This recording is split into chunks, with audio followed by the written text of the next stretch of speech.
হজরত ইব্রাহিম আলাইহিসসালামের যুগের এক বালকের ঘটনা, যা হজরত সুলাইমান আলাইহিসসালামের যুগে ঘটেছিল। এই দুই নবীর মাঝে দূরত্ব ছিল প্রায় 2000 বছর। আল্লাহ তাআলা হজরত সুলাইমান আলাইহিসসালামের নিকটে ওহী প্রেরণ করেন, তুমি সাগর পাড়ে বের হও, সেখানে বিস্ময়কর বস্তু দেখবে। আল্লাহ তাআলার নবী তাই করলেন, কিন্তু সেখানে কিছুই দৃষ্টিগোচর হলো না। তিনি কয়েকজন ডুবুরি জিনকে পানিতে নামিয়ে দেন, কিন্তু তারা সমুদ্রের তলদেশের কোনো সংবাদ দিতে না পারায় তিনি তার মন্ত্রী আসিফ বিন বারখিয়াকে বললেন, আপনি সাগরে ডুব দিন।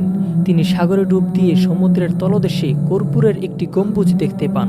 তাতে 4টি দরজা রয়েছে, একটি মুক্তার, দ্বিতীয়টি ইয়াকুত পাথরের, তৃতীয়টি হীরার ও চতুর্থটি সবুজ জবরজদ পাথরের। সব দরজা খোলা হলো, কিন্তু তাতে এক ফোঁটা পানি ভিতরে প্রবেশ করল না। হজরত সুলাইমান আলাইহিসসালাম এর সামনে ওই গম্বুজটি হাজির করা হলে দেখা গেল তার ভিতর সুন্দর সুশ্রী এক যুবক দাঁড়িয়ে নামাজ পড়ছে। হজরত সুলাইমান আলাইহিসসালাম তার নিকট গিয়ে তার অবস্থা ও কুশল জিজ্ঞেস করলেন। যুবকটি উত্তর দিল, আমার পিতা পক্ষাঘাতের রোগী ছিলেন, আমার মা ছিলেন অন্ধ।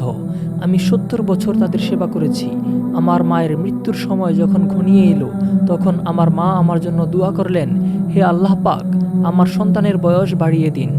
যখন আমার পিতার মৃত্যুর সময় ঘনিয়ে এলো, আমার পিতা আমার জন্য দোয়া করলেন, হে আল্লাহ পাক, আমার ছেলের দ্বারা এমন স্থানে খেদমত নিবেন যেখানে শয়তান প্রবেশের কোনো রাস্তা না পায়, তথা সকল প্রকার ঝামেলা মুক্ত হয়ে নির্জনে ইবাদত করার যেন সুযোগ পায়।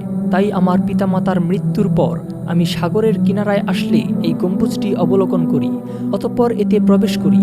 তখন একজন ফেরেশতা এসে আমাকে গম্বুজ সহ সমুদ্রের তলদেশে পৌঁছে দেয়। হজরত সুলাইমান আলাইহিসসালাম জিজ্ঞেস করেন, তুমি কোন যুগের? যুবক উত্তর দিল, হজরত ইব্রাহিম আলাইহিসসালামের যুগের। হজরত সুলাইমান আলাইহিসসালাম তারিখ দেখে বললেন, 2000 বছর অতিক্রান্ত হয়েছে।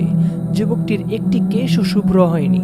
অতঃপর তিনি তাকে জিজ্ঞেস করেন, তোমার খাদ্য ও পানীয় কি?